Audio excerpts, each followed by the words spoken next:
wanted to start for a while now. Simply, it is a game predictor for MLB games. I am using a repo from GitHub called PyBaseball to pull all my stats from. But with that, let's go ahead and get started. So first, we need to start by pulling our data. So we'll say data pull, and then it's just going to be called data.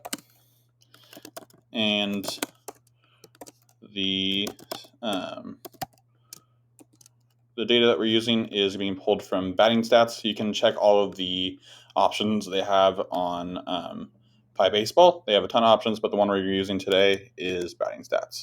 So we need to specify the year that we're going to be pulling from. And we need to specify our qualifier if you want one. You don't have to have one. I'm going to make it 50, which essentially means that any player that's going to be in my data set has to have over 50 or more plate appearances. Next, we need to clean our data and get it ready. So what we will do here is simply we will put some columns that we want to ignore. So we'll call that ignore, and then we'll make a list out of it. So we'll say we don't want name, we don't want IDFG,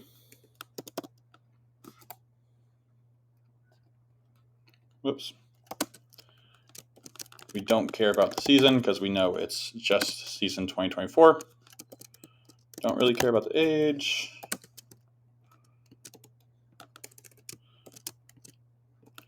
DUL, I don't really know what that actually stands for, but I know it has non-numerical values, so that's going to mess us up later down the road. Age range, don't need that. Game, don't need that. And the last two, we don't need at bats. And we do not need plate appearances. Okay, awesome. So now we can say data drop, so ignore or remove, however you want to think about it. So data drop, and we're going to push our pull all of the values in our ignore array. And then we'll say axis equals 1. And then in place is going to be true. Awesome. So next, we have just cleaned up our columns. Next, we need to clean up our rows. So there is only one row that I want to remove, and that is a team value for players that do not have a specified team. So let me go ahead and print our current state so you can see what we're talking about. So if you want to print your current state to see or make sure that you're achieving your goals, you can simply just say print, and then at this point I'll say data. We'll have to change it to a new variable once we change the variable, and then run that.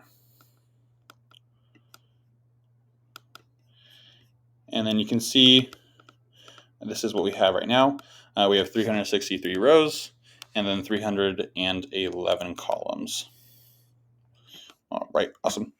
So you didn't see it in that one because it didn't show the full data, but there is a team with 3 little dashes, so I want to remove that.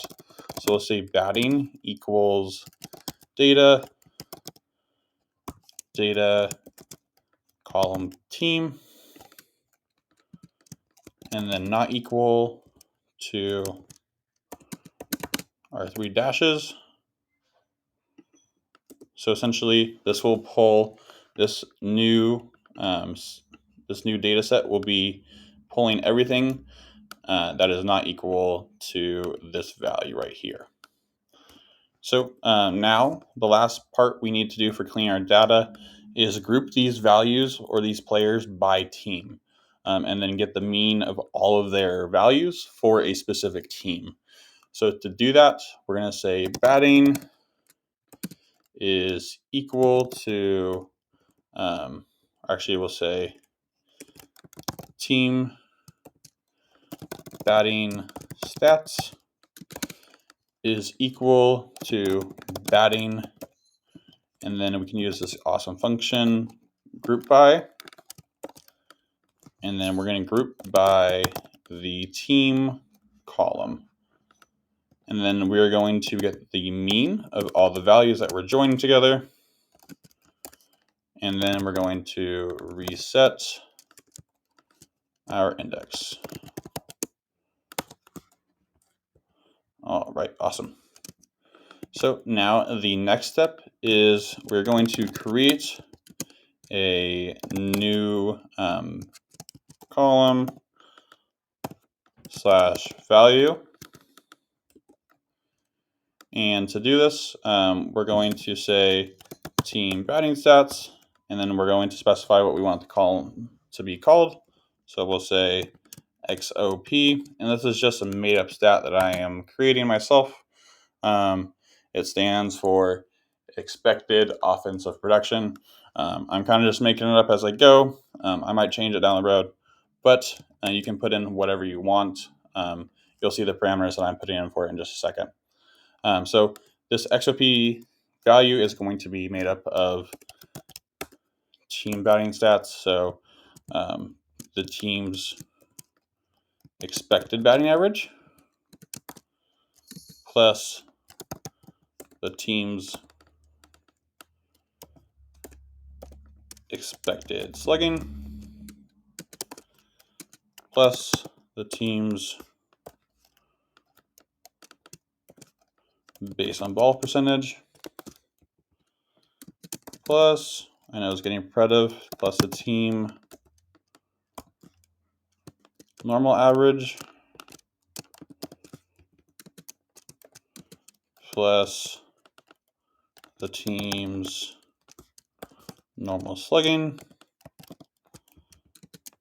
plus, lastly, the team's OPS. All right, awesome. Let me make sure that's all. I think that's all the ones I wanted. Okay, awesome. So now we're going to average that, or we're going to create a baseline for that XOP batting stat. So to do that, let's see what's going on here. What's there? Team batting stats, XOP.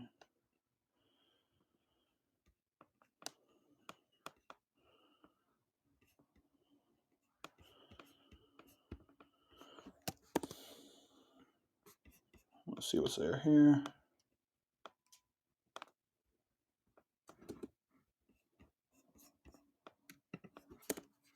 Okay, there we go. All right, awesome. So we're going to be creating a baseline, like I said. So we'll say XOP, and then we'll call it XOP baseline. So essentially I'm just creating this because I want to know who's above average in my stat and who's below average. And I just want the average mark to be 1. So if I go ahead and actually just run this real quick, we can actually see what I'm talking about. So team batting stats, let's run that. And we see this XOP value goes all the way up to 2. Essentially what I want is this value, if it's above 1, to be above average.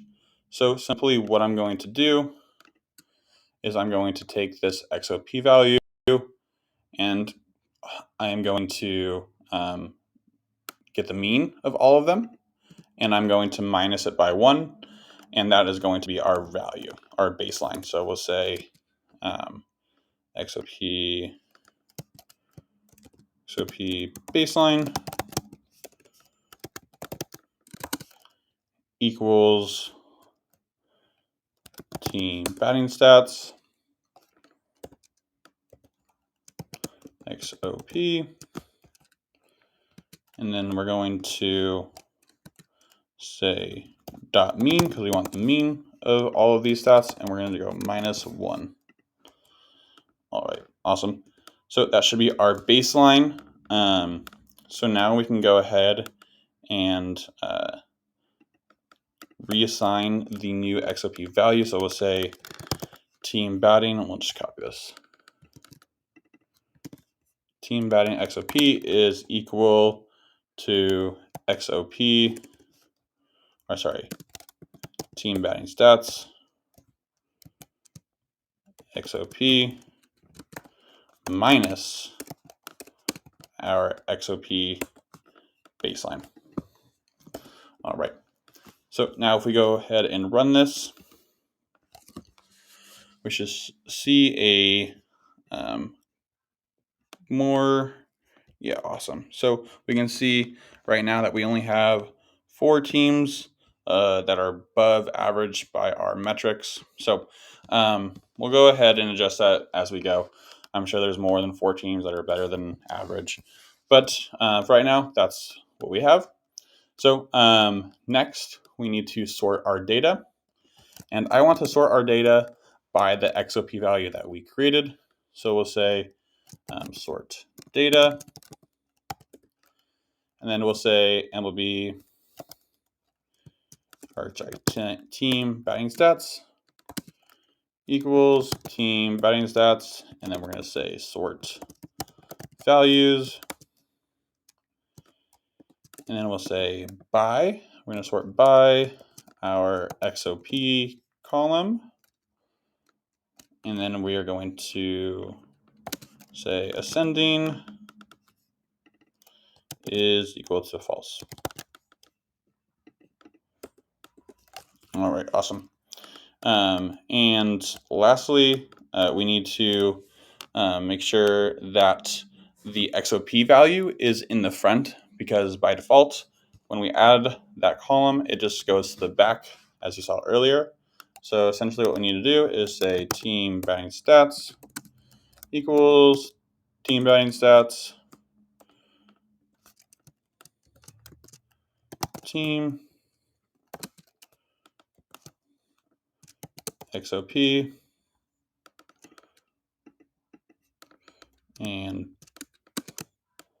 plus column for column in team batting stats if column not in team and XOP. So what this will do is put the team as the first column and XOP as the second. So as always, let's go ahead and make sure that is working correctly and run this real quick. And it is. Great. So lastly, we just want to make this into a CSV file that we can use later. So to do that, we will say team batting stats to CSV. And then we're going to use our, let's see here, we have to import it. So I already have a file path that I want to use. So we'll say from file path, import file path. So we'll say CSV to our file path, and then index value is going to be set to false. All right. So now when I run this, we will have a CSV file saved to the location that we specified. And let me show you what that will look like. So that will look just like this. Again, you can change up the stats however you may choose. But that is the overall gist for the first episode of this project series. Let me know, guys, what you think. If you have any suggestions, if you enjoyed the video at all or you learned anything, go ahead and hit the subscribe button to stay up to date with this project and my journey. Other than that, guys, have a great day, and thanks for watching. Bye-bye.